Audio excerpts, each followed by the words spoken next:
ಕನ್ನಡಿಗ channel ವೈಟಿಯಿಂದ doctor S S Kalluru ಮಾಡುವ ವಂದನೆಗಳು. ಸ್ನೇಹಿತರೆ, ತಮ್ಮೆಲ್ಲರಿಗೂ ಸ್ವಾಗತ. ನಾನಿವತ್ತು ಮಹಾರಾಷ್ಟ್ರದ ವೆಂಗುರ್ಲಾ ತಾಲೂಕಿನ ರೇಡಿ ಅನ್ನುವಂಥ ಒಂದು ಗ್ರಾಮಕ್ಕೆ ಬಂದಿದ್ದೇನೆ. ಈ ಗ್ರಾಮದಲ್ಲಿ ಇರತಕ್ಕಂಥ ಉದ್ಭವ ಗಣಪತಿ ಮಂದಿರ ಇದು. ಇದಕ್ಕೆ ತನ್ನದೇ ಆದಂಥ ಇತಿಹಾಸ ಇದೆ. ಜೊತೆಗೆ 1976ರಲ್ಲಿ ನಡೆದಿರತಕ್ಕಂಥ ಒಂದು ರೋಚಕವಾದ ಘಟನೆಯಲ್ಲಿ ಈ ಒಂದು ಉದ್ಭವ ಮೂರ್ತಿ ಗಣೇಶ ಮಂದಿರದಲ್ಲಿ ಇರ್ತಕ್ಕಂಥ ಉದ್ಭವ ಮೂರ್ತಿ ಗಣೇಶನ ಒಂದು ಮೂರ್ತಿಯನ್ನು ಇವತ್ತು ನಾನು ತಮಗೆ ತೋರಿಸಲಿಕ್ಕೆ ಬಯಸಿದ್ದೇನೆ. ಜೊತೆಗೆ ಇಲ್ಲೇ ನಾವು ಅರ್ಚಕರನ್ನು ವಿಚಾರಿಸಲಾಗಿ 1976ರಲ್ಲಿ ಒಬ್ಬರು ಅರ್ಚಕರು ಕಾಂಬಳಿ ಅಂಥೇಳಿ ಅವರ ಹೆಸರನ್ನು ನಾವು ಮುಂದೆ ಅವರೇ ಹೇಳ್ತಾರೆ, ಕೇಳೋಣ. ಅವರ ಕನಸಿನಲ್ಲಿ ಬಂದು ಈ ಒಂದು ಉದ್ಭವ ಮೂರ್ತಿಯನ್ನು ಹಾಗೂ ಅದರ ರೋಚಕ ಕ್ಷಣಗಳನ್ನು ಕೂಡ ನಾವು ಕೇಳೋಣ. ಸ್ನೇಹಿತರೆ, ಬನ್ನಿ. ನಾವು ಈಗ ಈ ಒಂದು ಉದ್ಭವ ಮೂರ್ತಿ ಗಣಪತಿ ಅಂದರೆ ಗಣೇಶನ ಒಂದು ದೇವಸ್ಥಾನದ ಒಳಗಡೆ ಹೋಗಿ ಇಲ್ಲಿಯ ಒಂದು ದೇವಸ್ಥಾನದ ಐತಿಹ್ಯವನ್ನು ಕೇಳಿ ತಿಳಿದುಕೊಂಡು ಪುನೀತರಾಗೋಣ.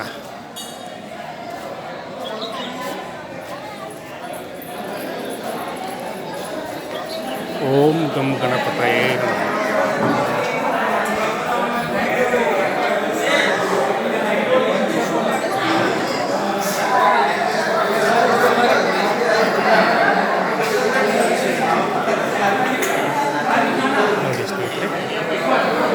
ಇಲ್ಲಿರ್ತಕ್ಕಂಥ ಉದ್ಭವ ಗಣಪತಿ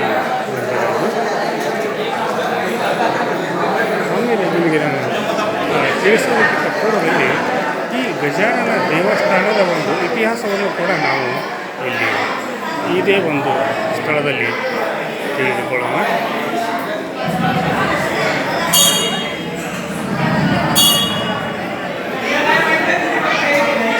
ರೇಡಿ ಅನ್ನುವಂಥ ಒಂದು ಊರಿದು ಗ್ರಾಮ. ನಾಗೋಳೆವಾಡಿ ಅಂದರೆ ರೇಡಿಗೆ ನಾಗೋಳೆವಾಡಿ ಅಂತಾರೆ. ತಾಲೂಕು ವೆಂಗುರ್ಲಾ ಜೊತೆಗೆ ಜಿಲ್ಲಾ ಸಿಂಧದುರ್ಗ ಜಿಲ್ಲೆಯಲ್ಲಿ ಬರ್ತಕ್ಕಂಥ ಈ ಒಂದು ಉದ್ಭವ ಮೂರ್ತಿ ಗಣೇಶನ ಮಂದಿರ ತನ್ನದೇ ಆದಂಥ ಇತಿಹಾಸವನ್ನು ಹೊಂದಿರತಕ್ಕಂಥದ್ದು.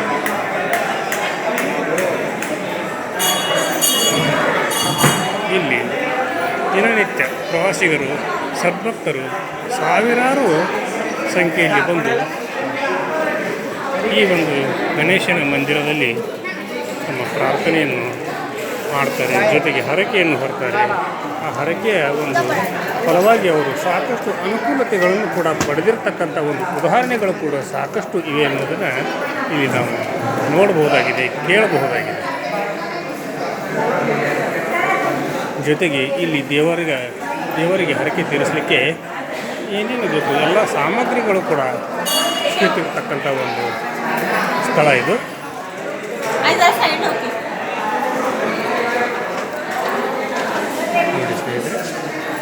ಅಬಾಲ ವೃದ್ಧರ ಆದಿಯಾಗಿ ಎಲ್ಲರೂ ಕೂಡ ಈ ಒಂದು ದೇವಸ್ಥಾನದ ಪವಿತ್ರವಾದಂಥ ಮಂದಿರಕ್ಕೆ ಭೇಟಿ ನೀಡಿ ತಮ್ಮ ಬೇಡಿಕೆಗಳನ್ನು ಈಡೇರಿಸಿಕೊಳ್ತಿರ್ತಕ್ಕಂಥ ಒಂದು ವಾಡಿಕೆ. ಜೊತೆಗೆ ಸಂಕಲ್ಪವನ್ನು ಮಾಡಿಕೊಂಡ ಮೇಲೆ ಅವರಿಗೆ ಈ ಒಬ್ಬ ಉದ್ಭವ ಗಣೇಶ ಮೂರ್ತಿಯು ತುಂಬ ಜಾಗೃತ ಸ್ಥಳ ಇದು. ಅವರೆಲ್ಲರಿಗೂ ಕೂಡ ಒಳ್ಳೆಯದನ್ನೇ ಮಾಡ್ತಿರ್ತಕ್ಕಂಥ ಒಂದು ಪುಣ್ಯ ಕ್ಷೇತ್ರ ಇದು. ರೇಡಿ ಕ್ಷೇತ್ರದಲ್ಲಿ ಬರ್ತಿರ್ತಕ್ಕಂಥ ಒಂದು ಗಣೇಶನ ಮಂದಿರ ಇದೆ ನೋಡಿ.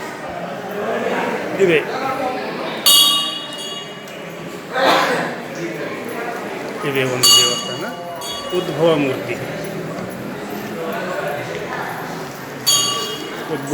ಗಣೇಶನ ಮಂದಿರ ಇದು ನೋಡಿರಿ. ಎಂಥ ಒಂದು ಸುಂದರವಾದ ಮೂರ್ತಿ. ಇವರು ಅರ್ಚಕರು. ಜೊತೆಗೆ ಇಲ್ಲಿ ತನ್ನದೇ ಆದಂಥ ಒಂದು ವೈಶಿಷ್ಟ್ಯವನ್ನು ಹೊಂದಿರತಕ್ಕಂಥ ದೇವಸ್ಥಾನ ಮಂದಿರ ಈ ಒಂದು ಉದ್ಭವ ಮೂರ್ತಿ ಗಣೇಶನ ಒಂದು ಮೂರ್ತಿ ಅಂತೇಳಿ ಹೇಳ್ತಾರೆ.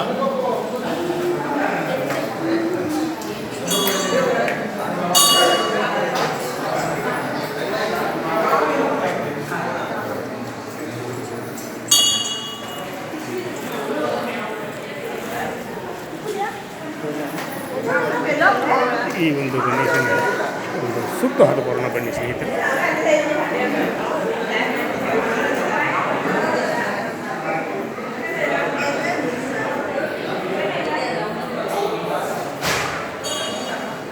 ಪರಮಾತ್ಮನ ಒಂದು ಮೂರ್ತಿಯನ್ನು ಇಲ್ಲಿ ಕಾಣಬಹುದಾಗಿದೆ.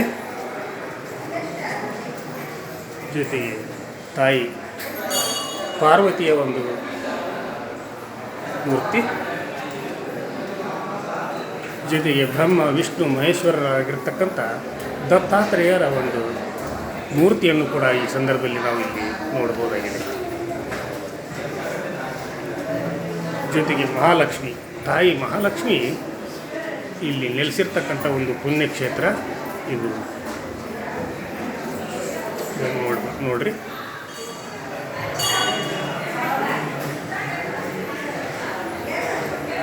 ಮಹಾವಿಷ್ಣುವಿನ ಒಂದು ಅವತಾರದ ಒಂದು ಮೂರ್ತಿ. ನಾಗಶೇಷನ ಮೇಲೆ ಆಸೀನರಾಗಿ ಎದ್ದು ನಿಂತಿರ್ತಕ್ಕಂಥ ಒಂದು ಸುಂದರವಾದ ಕಲಾಕೃತಿ.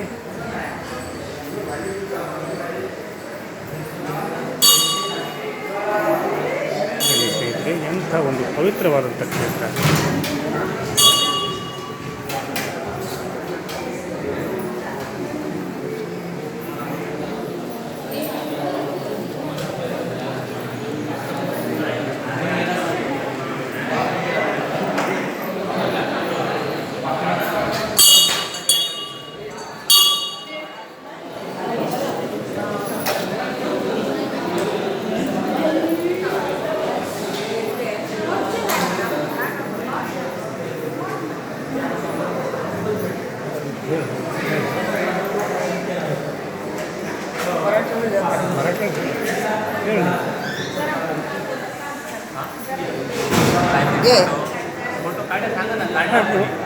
ಮಾಡಿದೆ ಸರ್, ವಿಡಿಯೋ ಮಾಡಿದೆ, ಒಂದಿಷ್ಟು ಎಕ್ಸ್ಪ್ಲೈನ್ ಮಾಡಿ.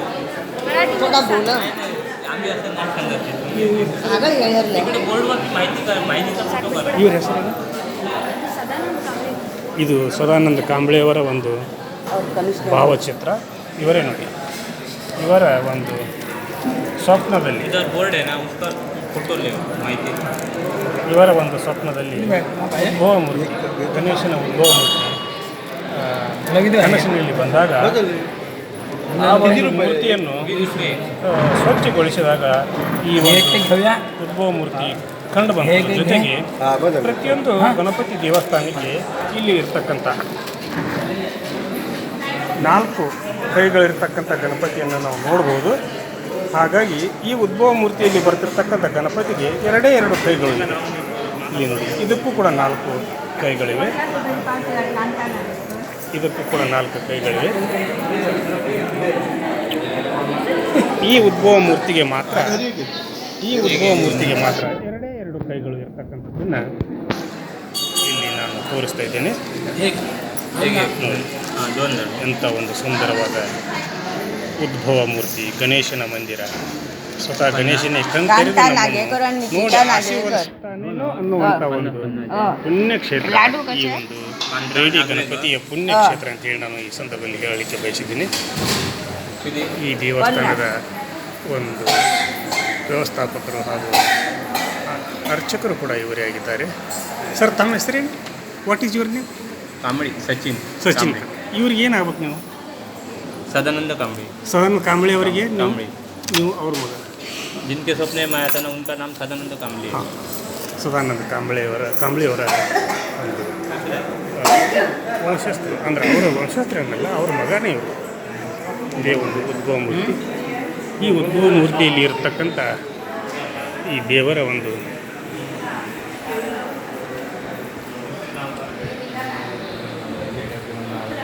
ಎರಡೇ ಕೈಗಳಿರ್ತಕ್ಕಂಥ ಸುಂದರವಾದ ಉದ್ಭವ ಮೂರ್ತಿಯವರಿಗೆ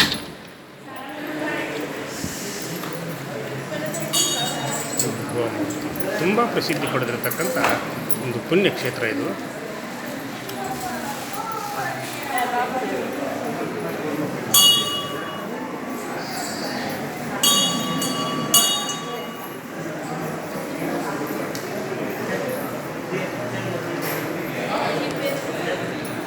ಎಷ್ಟೊಂದು ಜನ ಬಂದು ದೇವರ ಒಂದು ಸನ್ನಿಧಾನದಲ್ಲಿ ತಮ್ಮ ಹರಕೆಗಳನ್ನು ಹೊತ್ಕೊಂಡು ಫಲಿಸಿದಂಥ ಹರಕೆಗಳನ್ನು ಅವರ ಹರಕೆಗಳು ಈಡೇರಿದ ಮೇಲೂ ಕೂಡ ಇಲ್ಲಿ ಸಾಕಷ್ಟು ಜನ ಬಂದು ದರ್ಶನವನ್ನು ಪಡಿತಿರ್ತಕ್ಕಂಥ ಒಂದು ಪುಣ್ಯ ಕ್ಷೇತ್ರ ಈ ಒಂದು ಕ್ಷೇತ್ರ.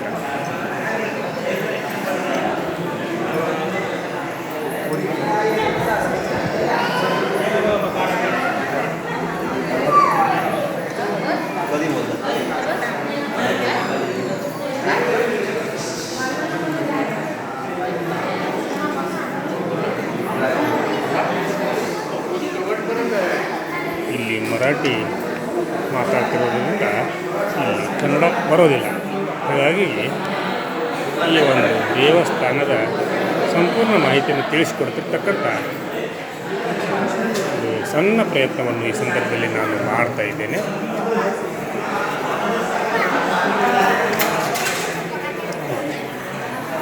ಈ ದೇವಸ್ಥಾನ, ಈ ಉದ್ಭವ ಮೂರ್ತಿಯ ಬಗ್ಗೆ ಇಲ್ಲಿ ಸಂಪೂರ್ಣವಾದಂಥ ಮಾಹಿತಿಯನ್ನು ಮರಾಠಿಯಲ್ಲಿ ಹೇಳಿದ್ದಾರೆ. ಅದನ್ನು ತಾವೆಲ್ಲರೂ ಕೂಡ ಕನ್ನಡಕ್ಕೆ ಹಾಗೂ ಇಂಗ್ಲೀಷಕ್ಕೆ ತರ್ಜುಮೆ ಮಾಡಿ ಟ್ರಾನ್ಸ್ಲೇಷನ್ ಮಾಡಿಕೊಂಡು ಭಾಷಾಂತರಿಸಿಕೊಂಡು ಈ ಒಂದು ಪುಣ್ಯಕ್ಷೇತ್ರದ ಮಹಿಮೆಯನ್ನು ತಿಳಿದುಕೊಳ್ಳಬಹುದಾಗಿದೆ.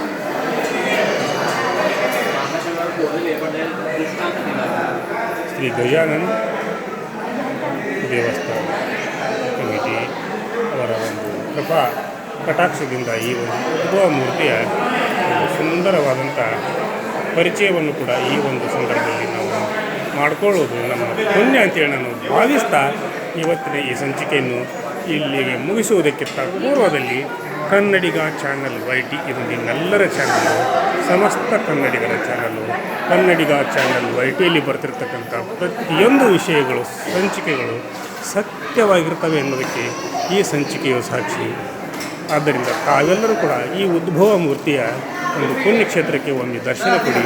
ಆ ತಂದೆಯ ಉದ್ಭವ ಗಣಪತಿಯ ಒಂದು ಆಶೀರ್ವಾದವನ್ನು ಪಡೆದು ನಿಮ್ಮ ಜೀವನವನ್ನು ಒಂದು ಒಳ್ಳೆಯ ಸುಂದರವಾದ ಭವಿಷ್ಯವನ್ನು ಇಲ್ಲಿ ಕಂಡುಕೊಳ್ಳಬಹುದು ಅನ್ನುವಂಥ ಮಾತನ್ನು ಈ ಸಂದರ್ಭದಲ್ಲಿ ಹೇಳ್ತಾ ಇವತ್ತಿನ ಸಂಚಿಕೆಯನ್ನು ಇಲ್ಲಿಗೆ ಮುಗಿಸಿ ನಾಳಿನ ಸಂಚಿಕೆಯಲ್ಲಿ ತಮ್ಮ ಜೊತೆ ಹಾಜರಾಗುತ್ತಿದ್ದ ಪೂರ್ವದಲ್ಲಿ ಕನ್ನಡಿಗ ಚಾನಲ್ YT ಇದು ನಿಮ್ಮೆಲ್ಲರ ಚಾನಲ್ಲು, ಸಮಸ್ತ ಕನ್ನಡಿಗರ ಚಾನಲ್ಲು. ಕನ್ನಡಿಗ ಚಾನಲ್ YTಗೆ ನೀವೆಲ್ಲರೂ ಕೂಡ ಸಬ್ಸ್ಕ್ರೈಬ್ ಆಗದೇ ಇರತಕ್ಕಂಥವ್ರು ಸಬ್ಸ್ಕ್ರೈಬ್ ಮಾಡಿರಿ, ಶೇರ್ ಮಾಡಿರಿ, ಲೈಕ್ ಮಾಡಿರಿ. ಈ ಉದ್ಭವ ಮೂರ್ತಿಯ ಒಂದು ಚರಿತ್ರೆಯನ್ನು, ಇತಿಹಾಸವನ್ನು ಹಾಗೂ ಇಲ್ಲಿ ನಡೀತಿರ್ತಕ್ಕಂಥ ದಿನಪ್ರತಿ ನಡೀತಿರ್ತಕ್ಕಂಥ ಒಂದು ಪವಾಡಗಳನ್ನು ನಾಡಿನ ಜನತೆಗೆ ತಲುಪಿಸ್ರಿ ಅಂತ ಹೇಳ್ತಾ ಇವತ್ತಿನ ಸಂಚಿಕೆಯನ್ನು ಇಲ್ಲಿಗೆ ಮುಗಿಸಿ ನಾಳಿನ ಸಂಚಿಕೆಯೊಂದಿಗೆ ತಮ್ಮ ಜೊತೆ ಹಾಜರಾಗ್ತೀನಿ. ಅಲ್ಲಿಯವರೆಗೂ ನನ್ನ ನಮಸ್ಕಾರ.